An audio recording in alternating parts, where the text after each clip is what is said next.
મિત્રો 15 ડિસેમ્બર સફલા એકાદશીના દિવસે આ એક વૃક્ષને કોઈને સ્પર્શ કરી આવજો.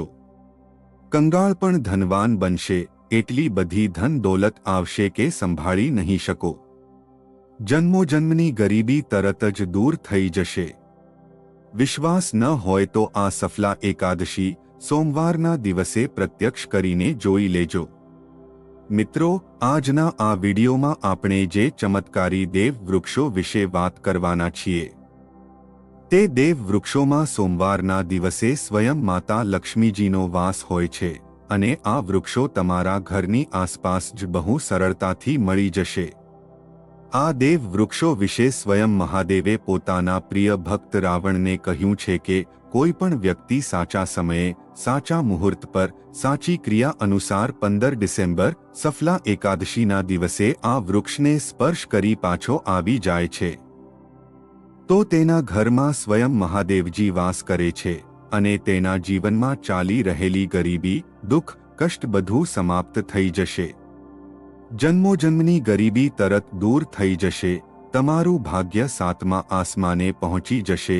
જ્યાં પણ જશો ધનદોલત પાછળ પાછળ આવશે. તો તમને એક નાનકડી વિનંતી છે કે વિડીયોને પૂરો જોજો, ત્યારે જ લાભ મળી શકશે. તેથી આ વિડીયોને પૂરો જોજો.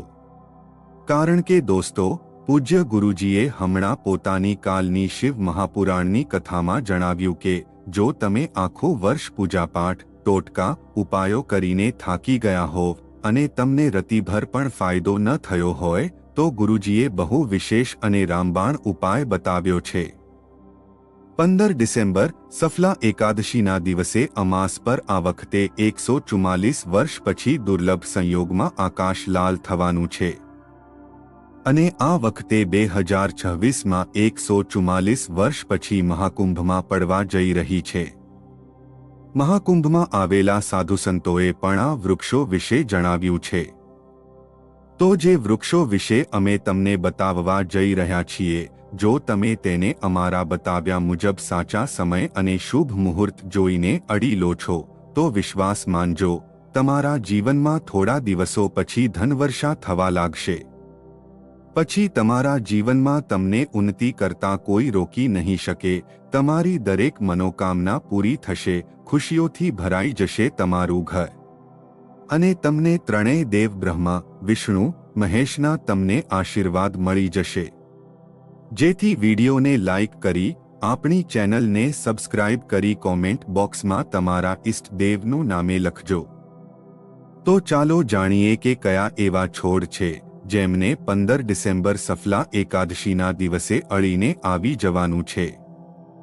મિત્રો, હિન્દુ સંસ્કૃતિમાં ઘણી પ્રકારની પૌરાણિક માન્યતાઓને મહત્વ આપવામાં આવ્યું છે કે ઘણા એવા વૃક્ષ હોય છે જે દેવવૃક્ષ કહેવાયા છે અને ઘણા શુભ પણ મનાયા છે. પ્રકૃતિમાં રહેલા ઘણા એવા ઝાડ હોય છે જે આપણા જીવનમાં ચાલી રહેલી પરેશાનીને દૂર કરી દે છે. ખાસ વાત એ છે કે ઝાડની લોકો માત્ર પૂજા જ નથી કરતા, પણ ઔષધિના રૂપમાં પણ પ્રયોગ કરે છે. તે ઘણા પ્રકારની મોટામાં મોટી બીમારીને ઠીક કરે છે અને વેદ પુરાણોમાં પણ ઘણા પ્રકારના ઝાડહોળનો ઉલ્લેખ છે. ભક્તો, જો તમે પણ 15 ડિસેમ્બર સફલા એકાદશીના દિવસે આ વૃક્ષોને અડી લો છો તો તમને મહાદેવના એવા આશીર્વાદ મળશે જેનાથી તમારા જીવનની બધી પરેશાનીઓ દૂર થઈ જશે.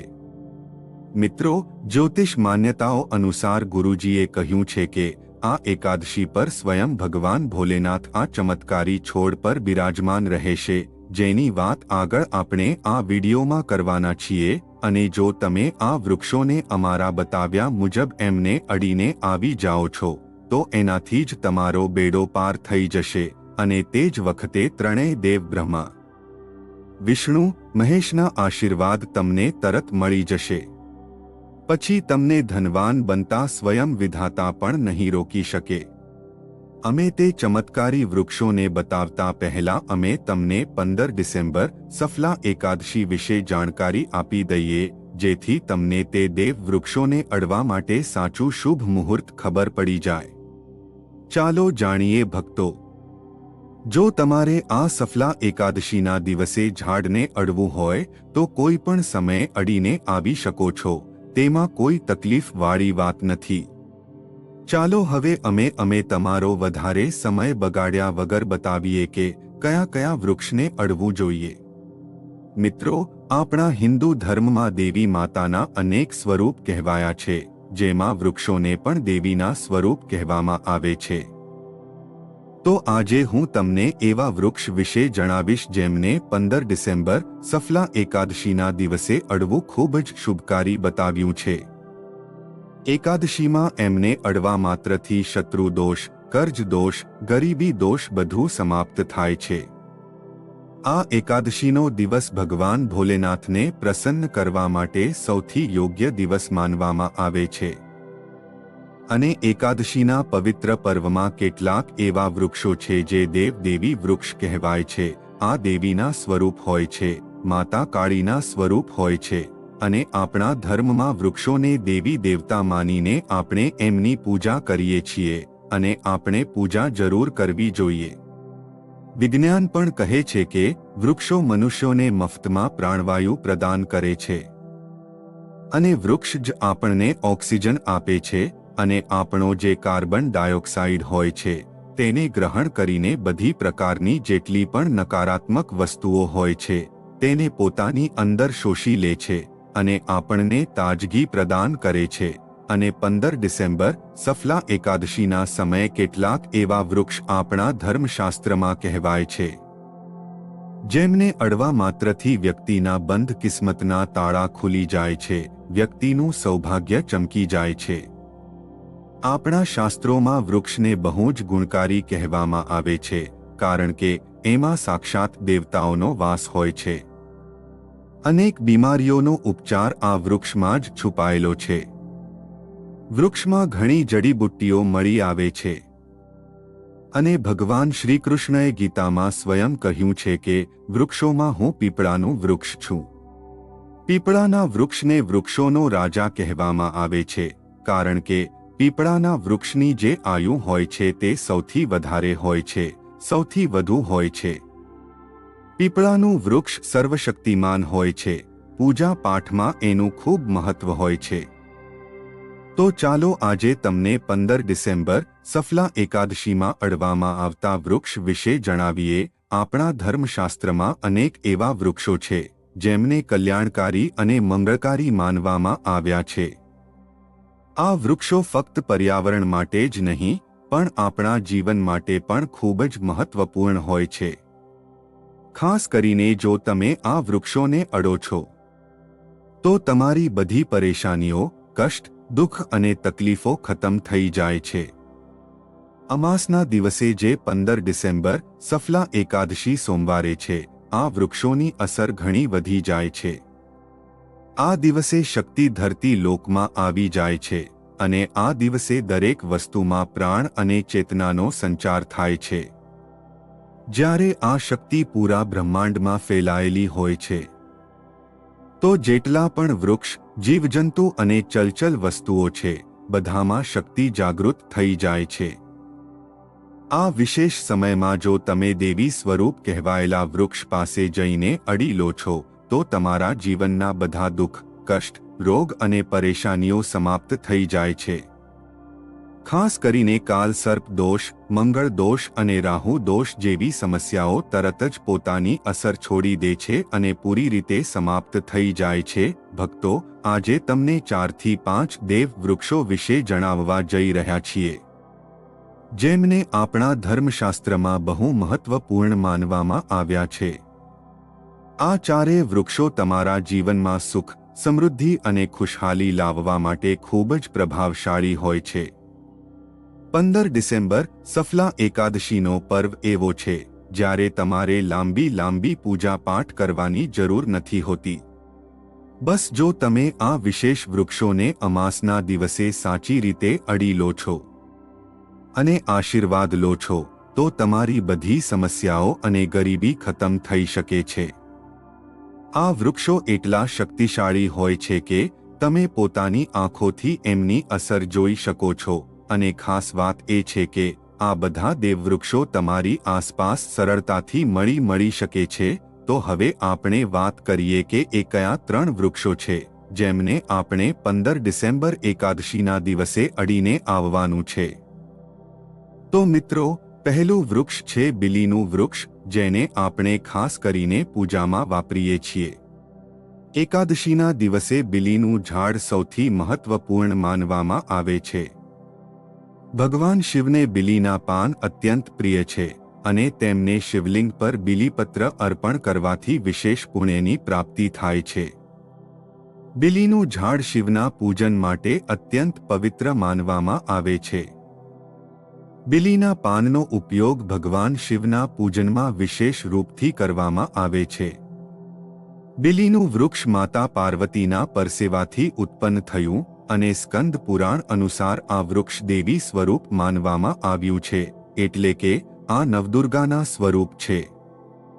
સ્કંદ પુરાણની કથામાં કહ્યું છે કે બીલીના વૃક્ષના મૂળમાં ગિરિજા, થડમાં મહેશ્વરી, ડાળીઓમાં દક્ષાયણી, પર્ણોમાં માતા પાર્વતી, ફળોમાં કાત્યાયની, ફૂલોમાં ગૌરી અને આ વૃક્ષના સંપૂર્ણ શરીરમાં માં લક્ષ્મીજીનો વાસ હોય છે. માતા પાર્વતીના પરસેવાથી ઉત્પન્ન થવાને કારણે આ ઝાડ ઘણા દેવી દેવતાઓનું સ્વરૂપ માનવામાં આવે છે. તેથી આ વૃક્ષ ધાર્મિક રૂપથી અત્યંત મહત્વપૂર્ણ છે. જો તમે સંધ્યાકાળે શિવ મંદિર કે નવદુર્ગા મંદિર પાસે બીલીના વૃક્ષ નીચે ઘીનો દીવો પ્રગટાવો છો, તો વ્યક્તિ ધનવાન, ગુણવાન અને પરાક્રમી બને છે. આ ઝાડના સ્પર્શથી વ્યક્તિના બધા મનોરથ પૂરા થાય છે. આ ઝાડને અડતા પહેલા તમારે એક ખાસ મંત્ર પણ બોલવો જોઈએ. તે મંત્ર છે દર્શનમ બિલ્વ વૃક્ષસ્ય સ્પર્શનમ પાપનાશનમ અઘોર પાપ સહારમ એક બિલ્વમ શિવાર્પણમ, જેનો અર્થ છે કે બીલીના વૃક્ષના દર્શન અને સ્પર્શ કરવા માત્રથી બધા પાપ સમાપ્ત થઈ જાય છે અને શિવને ચઢાવેલું એક બીલીપત્ર ભયંકર પાપોનો નાશ કરે છે. તો 15 ડિસેમ્બર સફલા એકાદશીના દિવસે આ બીલીના વૃક્ષને અડીને તમારી મનોકામના બોલો અને પછી પાછા આવી જા. તમારા બધા કષ્ટ, દુઃખ અને પાપ સમાપ્ત થઈ જશે અને તમે ધન, સુખ અને સમૃદ્ધિ પ્રાપ્ત કરશો.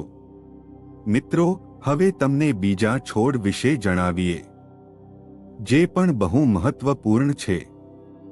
આ છોડ છે શમીનું વૃક્ષ. શમીના વૃક્ષને આપણા ધર્મશાસ્ત્રમાં જગદંબાના સ્વરૂપ તરીકે પૂજવામાં આવે છે. આ સ્વયંમાં જગદંબાનું સ્વરૂપ છે અને આના પરમાં જગદંબા સાક્ષાત બિરાજમાન રહે છે. જો તમે 15 ડિસેમ્બર એકાદશીના દિવસે સંધ્યાકાળે શમીના વૃક્ષ નીચે ધૂપ અને દીવો પ્રગટાવો છો, તો તમારી બધી પરેશાનીઓ અને કષ્ટ દૂર થઈ જાય છે. આ ઉપરાંત શમીના મૂળમાં સિંદૂર નાખવાથી વ્યક્તિને સારા સ્વાસ્થ્યની પ્રાપ્તિ થાય છે. જે લોકો લાંબા સમયથી બીમાર છે તેમના માટે આ એક બહુ સારો ઉપાય છે. જો તમારા ઘરમાં કોઈ સભ્ય લાંબા સમયથી બીમાર પડ્યો હોય તો તમે તે વ્યક્તિના શરીર પરથી 7 વાર સિંદૂર ઉતારીને શમીના મૂળમાં નાખી શકો છો. આનાથી તેમના રોગ જલ્દી ઠીક થઈ જશે. આ ઉપરાંત જો તમે બીમારીથી બચવા માંગો છો અને નિરોગી રહેવા માંગો છો તો શમીના મૂળમાં સિંદૂર નાખવાથી આ તમારો રોગ નાશ કરી શકે છે. તમારે 15 ડિસેમ્બર સફલા એકાદશીના દિવસે શમીના વૃક્ષને અડીને તમારી મનોકામના બોલવાની છે. જ્યારે તમે આ કરશો તો તમે જોશો કે તમારી મનોકામના પૂરી થઈ જશે અને તમારી દરિદ્રતા સમાપ્ત થઈ જશે. આ દિવસે શમીના વૃક્ષના પ્રભાવથી તમને અપાર લાભ મળી શકે છે. તો આ અમાસ પર શમીના વૃક્ષનો આશીર્વાદ લઈને તમારા જીવનમાં ખુશહાલી અને સમૃદ્ધિ લાવો. હવે આપણે વાત કરીશું ત્રીજા વૃક્ષની, જેને દેવવૃક્ષ પણ કહેવાય છે. આ વૃક્ષ છે પારિજાતનું વૃક્ષ. પારિજાતનું વૃક્ષ સમુદ્ર મંથનથી ઉત્પન્ન થયું હતું અને તેને દેવરાજ ઇન્દ્રના નંદનવનમાં સ્થાપિત કરવામાં આવ્યું હતું. પાછળથી ભગવાન શ્રી કૃષ્ણે આ વૃક્ષને માનવ કલ્યાણ માટે ધરતી પર લાવ્યા હતા. આ વૃક્ષ લક્ષ્મીનું સ્વરૂપ માનવામાં આવે છે, કારણ કે માતા લક્ષ્મી પણ સમુદ્ર મંથનથી ઉત્પન્ન થયા છે. એવું માનવામાં આવે છે કે જો કોઈ વ્યક્તિના શરીરમાં થાક કે પીડા હોય અથવા વ્રત દરમિયાન પરેશાની થાય તો સાંજના સમયે પારિજાતના વૃક્ષને અડવાથી આ બધી પરેશાનીઓ દૂર થઈ જાય છે. તમે 15 ડિસેમ્બર એકાદશીના દિવસે જ્યારે પણ સમય મળે તો આ વૃક્ષને અડી શકો છો અને વિશેષ લાભ પ્રાપ્ત કરી શકો છો. જો તમે આ વૃક્ષ નીચે 15 ડિસેમ્બર એકાદશીના દિવસે ઘીનો દીવો પ્રગટાવો છો અને તેના મૂળમાં થોડું સિંદૂર નાખો છો તો તમારી બધી પ્રકારની મનોકામનાઓ પૂરી થઈ શકે છે. પણ તમારે એક પ્રાર્થના જરૂર કરવાની છે. તે પ્રાર્થના છે, હે પારિજાત વૃક્ષ, આપ દેવી સ્વરૂપ છો. કૃપા કરીને અમારી બધી પરેશાનીઓ દૂર કરો. અમારા ઘરમાં લક્ષ્મીનો વાસ થાય, પિતૃદોષ, ગૃહદોષ, લક્ષ્મી દોષ સમાપ્ત થાય. કૃપા કરીને અમારા જીવનમાં સમૃદ્ધિ અને સુખની વર્ષા કરો. જો તમારા ઘરમાં ધનનું આગમન ઓછું થઈ રહ્યું છે અને પૈસાનો વ્યર્થ ખર્ચ થઈ રહ્યો છે તો તમે પારિજાતના 5 ફૂલ લઈને તેમને સારી રીતે સૂકવીને એક પીળા કપડામાં બાંધીને તિજોરીમાં રાખી શકો છો. આ ઉપાય સફલા એકાદશી સોમવારના દિવસે જરૂર કરો. આનાથી તમારા ઘરમાં ધનની વર્ષા થશે અને આર્થિક સ્થિતિ સારી થશે. તો જો તમે જલ્દી ધનવાન બનવા માંગો છો કે તમારી કોઈ અધૂરી કામના છે તો આ 3 વૃક્ષો વિશે બતાવેલા ઉપાયો જરૂર કરો. ખાસ કરીને જો તમે 3 વૃક્ષોને અડો છો તો તમારી મનોકામનાઓ પૂરી થવાથી કોઈ પણ શક્તિ તમારા રસ્તામાં નહીં આવી શકે. 15 ડિસેમ્બર સફલા એકાદશીના દિવસે આ ઉપાયો જરૂર કરો. આ ઉપાયો તમારા જીવનને સુધારી શકે છે, તમારા કષ્ટ દૂર કરી શકે છે અને તમારી કિસ્મતને ચમકાવી શકે છે. મિત્રો, હવે આગળના વૃક્ષો વિશે જાણીએ. તે વૃક્ષ તમારે એકાદશીના દિવસે અડીને આવવાનું છે તે છે પીપળાનું ઝાડ. પીપળાનું ઝાડ હિન્દુ ધર્મમાં બહુ પવિત્ર અને શુભ માનવામાં આવે છે. તેને વિશેષ રૂપથી ભગવાન શિવ અને વિષ્ણુ બંને સાથે જોડવામાં આવે છે. પીપળાના ઝાડની પૂજા કરવાથી પાપોનો નાશ થાય છે અને પુણ્યની પ્રાપ્તિ થાય છે. એકાદશીના દિવસે પીપળાના ઝાડ નીચે બેસીને ધ્યાન કરો અને ત્યાં સફાઈ રાખો. પીપળા નીચે દીવો લગાવવો અને પૂજા કરવી વિશેષ રૂપથી લાભકારી માનવામાં આવે છે. પીપળાના પાનને શિવલિંગ પર અર્પિત કરી શકાય છે. પીપળાના વૃક્ષને 108 વાર ઓમ નમઃ શિવાયનો જાપ કરતા કરતા પ્રણામ કરો. ત્યાર પછી ત્યાં દીવો પ્રગટાવીને પૂજા અર્ચના કરો. ધ્યાન રાખજો કે પીપળાના ઝાડ નીચે ક્યારે રાત્રે સૂવું ન જોઈએ, કારણ કે તેને પવિત્ર માનવામાં આવે છે. ભક્તો, હવે પછીનું દેવવૃક્ષ જેને તમારે અમાસના દિવસે અડીને આવવાનું છે તે છે વડનું વૃક્ષ. વડનું વૃક્ષ હિન્દુ ધર્મમાં વિશેષ રૂપથી મહિલાઓ માટે મહત્વપૂર્ણ છે. આ ઝાડ સમૃદ્ધિ, સુખ અને આશીર્વાદનું પ્રતીક માનવામાં આવે છે. વડના વૃક્ષને વારંવાર ભગવાન શિવ અને પાર્વતીની સંયુક્ત પૂજા સાથે જોડવામાં આવે છે. અમાસના દિવસે આ વૃક્ષ પાસે જવું અને તેની પૂજા કરવી ખૂબ જ શુભ હોય છે. વડના વૃક્ષ નીચે દીવો લગાવીને પૂજા કરો. વડના વૃક્ષની ચારે બાજુ પરિક્રમા કરવી બહુ શુભ હોય છે. વડના વૃક્ષના મૂળમાં દૂધ અને પાણી અર્પિત કરો અને ત્યાં ભગવાન શિવનું ધ્યાન કરતા કરતા ઓમ નમઃ શિવાયનો જાપ કરો. વડના વૃક્ષની પૂજા દરમિયાન તેની શાખાઓ અને થડને પણ પ્રણામ કરવા જોઈએ, કારણ કે આ વૃક્ષ જીવન અને સમૃદ્ધિનું પ્રતીક છે. વડના વૃક્ષના પાન પણ ભગવાન શિવને પ્રિય હોય છે, આથી વડના પાનને શિવલિંગ પર અર્પિત કરવું શુભ માનવામાં આવે છે. ભક્તો, હવે પછીનું ઝાડ જેને તમારે અમાસના દિવસે અડીને આવવાનું છે તે છે લીમડાનું ઝાડ. લીમડાનું ઝાડ એક બીજું મહત્વપૂર્ણ ઝાડ છે જેની એકાદશીના દિવસે પૂજા કરવી શુભ માનવામાં આવે છે. લીમડાનું ઝાડ વિશેષ રૂપથી સ્વાસ્થ્ય અને શુદ્ધતાનું પ્રતીક છે. આ ઝાડના પાન અને છાલ ઔષધીય ગુણોથી ભરપૂર હોય છે અને તે શરીરની શુદ્ધિ માટે ઉપયોગી હોય છે. લીમડાના ઝાડ પાસે જઈને તેની પૂજા કરો. લીમડાના પાનને શિવલિંગ પર અર્પિત કરવાથી પુણ્યની પ્રાપ્તિ થાય છે. લીમડાના ઝાડની છાલ અને પાનને પાણીમાં નાખીને સ્નાન કરવું પણ શુદ્ધતા અને સ્વાસ્થ્યનું પ્રતીક માનવામાં આવે છે. લીમડાના ઝાડની પૂજા કરતી વખતે ઓમ નમઃ શિવાય મંત્રનો જાપ કરો. આ માનસિક શાંતિ અને પાપોથી મુક્તિ અપાવવામાં સહાયક હોય છે. લીમડાના પાનનું સેવન પણ શારીરિક શુદ્ધિ માટે કરી શકાય છે, પણ ધ્યાન રાખજો કે તેનું સેવન મર્યાદિત માત્રામાં કરો. હવે પછીનું વાત કરીએ તો આંબાનું વૃક્ષ. આંબાનું ઝાડ પણ હિન્દુ ધર્મમાં મહત્વપૂર્ણ અને શુભ માનવામાં આવે છે. આંબાના ઝાડની પૂજા અમાસના દિવસે કરવાથી વ્યક્તિને સુખ, સમૃદ્ધિ અને આશીર્વાદ મળે છે. આંબાના ઝાડ પાસે જઈને તેની પૂજા કરો અને ભગવાન શિવનું ધ્યાન કરો. આંબાના પાનને શિવલિંગ પર અર્પિત કરો અને ઓમ નમઃ શિવાય મંત્રનો જાપ કરો.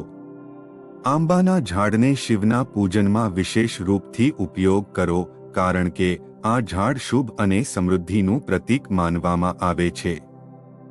મિત્રો, જો તમને વિડિયો પસંદ આવ્યો હોય તો કૃપા કરીને તેને લાઈક જરૂર કરો અને જો તમે અમારી ચેનલ પર નવા છો તો ચેનલને સબસ્ક્રાઇબ કરીને બેલ આઇકનને દબાવવાનું ન ભૂલતા. અને તમારા ઇષ્ટદેવનું નામે કોમેન્ટ બોક્સમાં જરૂર જણાવો. ધન્યવાદ અને ખુશ રહો. હર હર મહાદેવ.